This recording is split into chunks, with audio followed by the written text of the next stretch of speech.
ರಕ್ತದೊತ್ತಡ ಕಡಿಮೆಯಾದಾಗ ಯಾವ ಆಹಾರ ಸೇವಿಸಬೇಕು? ನಿಮ್ಮ ರಕ್ತದೊತ್ತಡ ಆಗಾಗ ಏರಿಳಿತಗೊಳ್ಳುತ್ತದೆಯೇ? ಹಾಗಿದ್ದಲ್ಲಿ ನಿಮ್ಮ ಆಹಾರದಲ್ಲಿ ಕೆಲವು ಬದಲಾವಣೆಗಳನ್ನು ಮಾಡಿಕೊಳ್ಳುವುದನ್ನು ನೀವು ಪರಿಗಣಿಸಬೇಕು. 1 ಲೋಟ ನೀರಿನಲ್ಲಿ ಅರ್ಧ ಟೀ ಚಮಚ ಉಪ್ಪು ಬೆರೆಸಿ ಈ ನೀರಿಗೆ ನಿಂಬೆ ರಸವನ್ನು ಕೂಡ ಸೇರಿಸಬಹುದು. ನಿಮ್ಮ ರಕ್ತದೊತ್ತಡ ಕಡಿಮೆಯಾದಾಗ ಈ ಪಾನೀಯವನ್ನು ಸೇವಿಸಬಹುದು. ತೆಂಗಿನ ನೀರನ್ನು ಪ್ರಾಚೀನ ಕಾಲದಿಂದಲೂ ಆರೋಗ್ಯಕ್ಕೆ ಅತ್ಯಂತ ಪ್ರಯೋಜನಕಾರಿ ಎಂದು ಪರಿಗಣಿಸಲಾಗಿದೆ.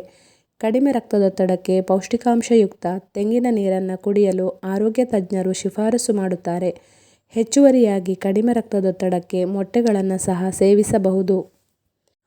ನಿಮಗೆ ಕಡಿಮೆ ರಕ್ತದೊತ್ತಡ ಇದ್ದರೆ ನಿಮ್ಮ ಆಹಾರ ಯೋಜನೆಯಲ್ಲಿ ಹಾಲನ್ನು ಸೇರಿಸಿಕೊಳ್ಳಬಹುದು.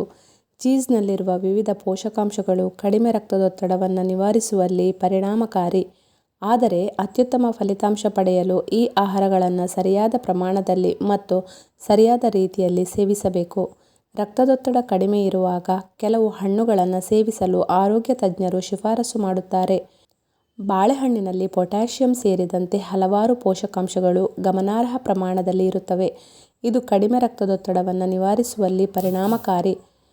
ಕಡಿಮೆ ರಕ್ತದೊತ್ತಡಕ್ಕೂ ಸೇಬುಗಳನ್ನು ಸೇವಿಸಬಹುದು.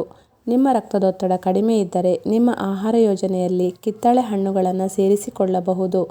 ಬದಲಾದ ಜೀವನ ಶೈಲಿ ಮತ್ತು ಆಹಾರ ಪದ್ಧತಿಯಿಂದ ಇಂದು ಅನೇಕರು ರಕ್ತದೊತ್ತಡ ಸಮಸ್ಯೆಯಿಂದ ಬಳಲುತ್ತಿದ್ದಾರೆ.